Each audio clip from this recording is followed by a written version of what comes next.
Et nous recevons ce soir Grégoire Trumel. Bonsoir. Bonsoir Khaled Drareni. Vous êtes conseiller culturel à l'ambassade de France à Alger et aussi directeur de l'Institut français d'Algérie qui englobe évidemment les 5 instituts culturels français qui se trouvent ici en Algérie. Alors France-Algérie, c'est des relations toujours tumultueuses, surtout dans le domaine politique. Est-ce qu'on peut dire que le secteur de la culture est celui qui sauve les meubles, celui qui marche le mieux?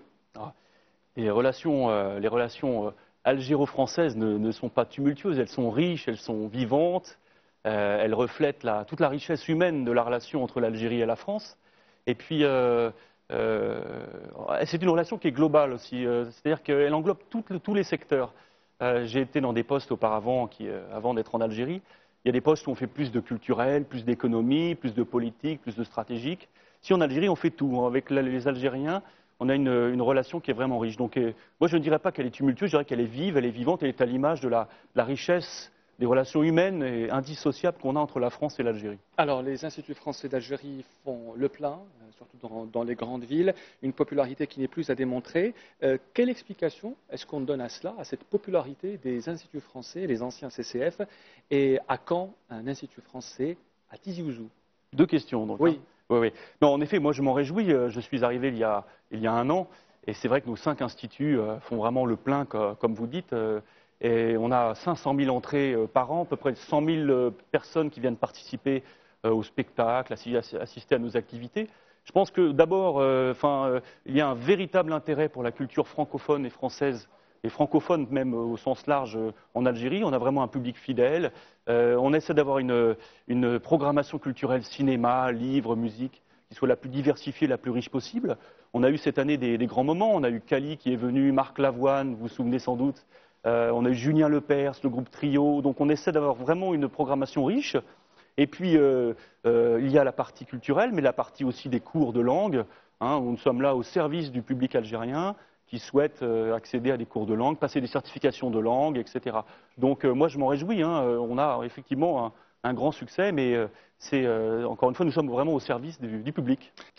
Retour au 19h Info avec notre invité Grégoire Trumel, conseiller culturel à l'ambassade de France à Alger et directeur de l'Institut français d'Algérie. Nous parlions de la popularité des instituts français et de cette question qui est sur toutes les lèvres. Pourquoi n'y a-t-il toujours pas un institut français à Tizi Ouzou?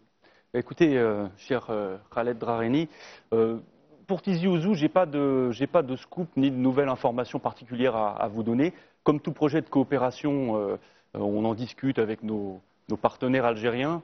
Donc, de toute manière, quand on ouvre un institut français ou un centre culturel français, et en général un centre culturel, on est toujours content. Mais encore une fois, c'est un sujet qu'on discute, dont nous parlons avec nos partenaires algériens pour Tizi Ouzou. Les Algériens fréquentent aussi beaucoup les centres culturels étrangers.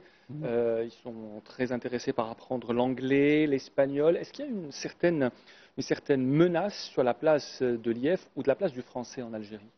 Moi, je travaille sans cesse avec mes partenaires et mes collègues espagnols, italiens, allemands. On mène des projets ensemble. On va par exemple avoir un projet avec nos collègues allemands sur le centenaire de l'armistice de 1918. Etc. On fait la semaine des langues. Moi, je crois vraiment que, de toute manière, c'est un enrichissement. Je suis toujours vraiment très admiratif par le multilinguisme et les talents linguistiques des Algériens. C'est quand même impressionnant. Je rencontre des gens qui parlent arabe, berbère, qui parlent français. Vraiment un grand talent pour les langues. Donc ça déjà, je suis très admiratif. C'est toujours un enrichissement. Évidemment, parler anglais, moi-même, j'ai appris l'anglais. J'étais en poste aux États-Unis, je connais la place de l'anglais. Mais je crois vraiment que le français a quand même, très modestement, une place toute particulière en Algérie. C'est vraiment un atout que les Algériens ont. Le grand poète Kateb Yassine parlait de butin de guerre. Et c'est vrai que pour moi, c'est quelque chose qui reste très vrai. C'est-à-dire que la place du français est quand même particulière en Algérie. C'est un atout, je pense, qui n'empêche pas d'apprendre l'anglais, l'espagnol, voilà, etc. Et ça m'amène à poser cette question sur la place du français, le butin de guerre. Est-ce qu'il n'y a pas une menace lorsque vous voyez les Algériens se tourner vers l'apprentissage de l'anglais? Est-ce que ça vous dérange en tant que directeur de l'Institut français d'Algérie? Est-ce que vous y voyez une menace ou une volonté de déclasser la place du français ici? Non, écoutez, franchement, moi je considère normal dans notre monde de parler plusieurs langues. C'est évidemment utile de savoir parler l'anglais, on ne peut pas le nier, c'est bien sûr. Mais il y a 11 millions d'Algériens qui parlent français, beaucoup de gens parlent très bien français.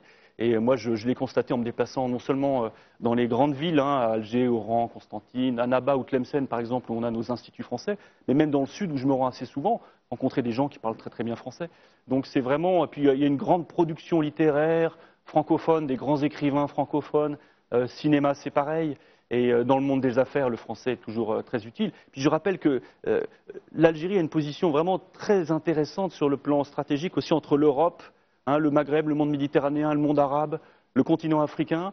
Et finalement, l'Algérie est une grande puissance sur le continent africain. Et, à mon avis, l'Algérie pèsera encore plus dans la mondialisation si elle encourage à parler cette langue, le français, parlé par 250 millions de personnes, bientôt 750 millions.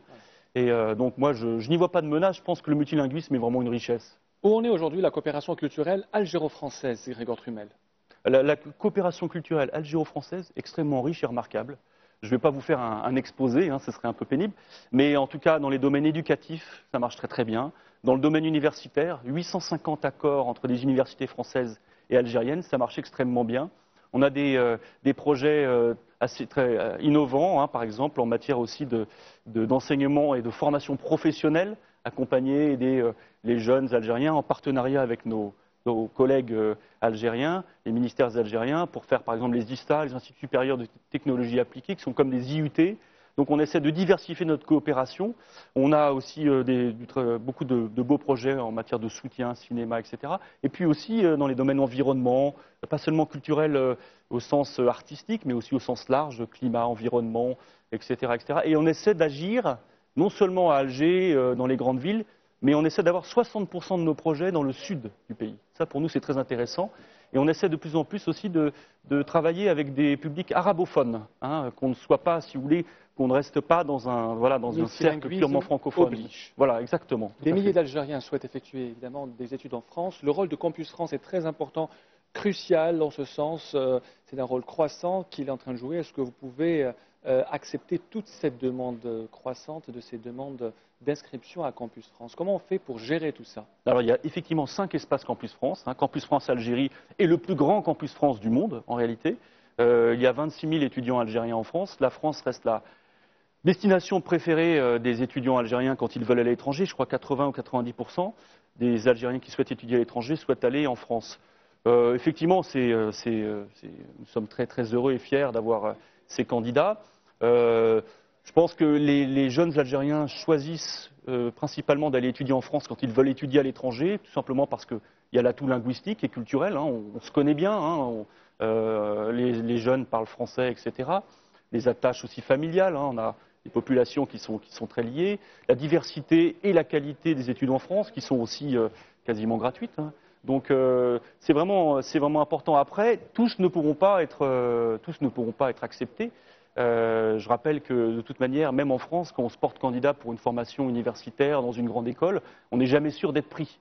Hein. Mais nous, tout ce qu'on fait, c'est vraiment pour conseiller, accueillir, et puis on investit beaucoup pour traiter le mieux possible cette demande et accueillir le mieux possible des étudiants algériens en personnel, en immobilier, avec des nouveaux ordinateurs, etc. Donc c'est vraiment un gros enjeu, en effet. En parlant de demande, Grégoire Trumel, dès votre arrivée en Algérie l'été dernier, vous avez fait face à cette situation pour le test de connaissance du français. À l'Institut français, des milliers d'Algériens venus le jour même. C'était une grosse pagaille gérée de manière extrêmement difficile. Comment faire pour que cela ne se reproduise plus à l'avenir? Oui, en effet, c'était, je me rappelle, à la fin du mois d'octobre l'année dernière. Je m'en souviens, j'étais là depuis 2 mois, donc je n'oublierai pas.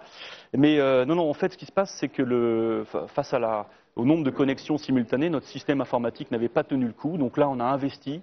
On a donc contracté avec une société, une jeune start-up algérienne d'ailleurs, qui nous refait complètement le site internet et les prises de rendez-vous, etc. Et maintenant, je vous garantis que ça marche très très bien et que nous n'aurons plus la pagaille, comme vous le dites, cher Khaled Drareni. Nous faisons face et nous avons pris les devants. Donc tout se passe bien pour l'instant. On a déjà 20 000 inscrits pour les TCF, rien que pour les 2 mois qui viennent. Vous êtes aussi le patron des établissements français ici en Algérie, notamment le fameux LIAD, le lycée international Alexandre Dumas. On parle d'une extension à cause de la demande qui est importante. Est-ce que c'est en projet ou pas? Oui, tout à fait. On a donc le lycée international Alexandre Dumas, qui est vraiment, pardonnez-moi l'expression, mais plein comme un œuf. Hein. Il y a vraiment beaucoup de demandes. Et alors on a ouvert l'école primaire en 2012, donc ça marche très très bien. On a des nouveaux locaux tout neufs. Et puis effectivement, l'année dernière, on a ouvert une école à Oran. Ouais. Et on a commencé un peu prudemment, on attendait de voir un peu l'état de la demande, etc. On a eu 50 élèves, on va passer à 120 à cette rentrée. Et puis d'ici la fin du mois, on va ouvrir une classe pour la première fois à Annaba. Donc voilà, c'est une nouvelle, je crois que c'est la première fois qu'on en parle vraiment publiquement, mais on va donc avoir des écoles à Alger, à Oran et à Annaba. Donc j'en suis vraiment très heureux et très fier. On passe aux 3 dernières questions. Vous étiez consul général à la Nouvelle-Orléans aux États-Unis. Vous êtes aujourd'hui conseiller culturel en Algérie. Est-ce une promotion ou une diminution capitis? Alors, j'étais consul général aux États-Unis. C'est très important, bien entendu. Je m'occupais en particulier de la francophonie en Louisiane. Donc c'est vraiment aussi une grande tradition. Je ne veux pas je voudrais pas vexer nos amis louisianais en disant que l'Algérie c'est mieux. Mais en tout cas, moi, je peux vous dire qu'en tant que diplomate, c'est pour ma carrière, effectivement, ici, les enjeux sont très importants, les équipes sont nombreuses, et puis la densité et la richesse de la relation algéro-française font que je suis largement aussi occupé qu'en Louisiane, je peux vous le garantir, et je suis très heureux d'être ici, c'est une magnifique expérience. Et quelle a été votre réaction quand vous avez appris votre nomination à Alger?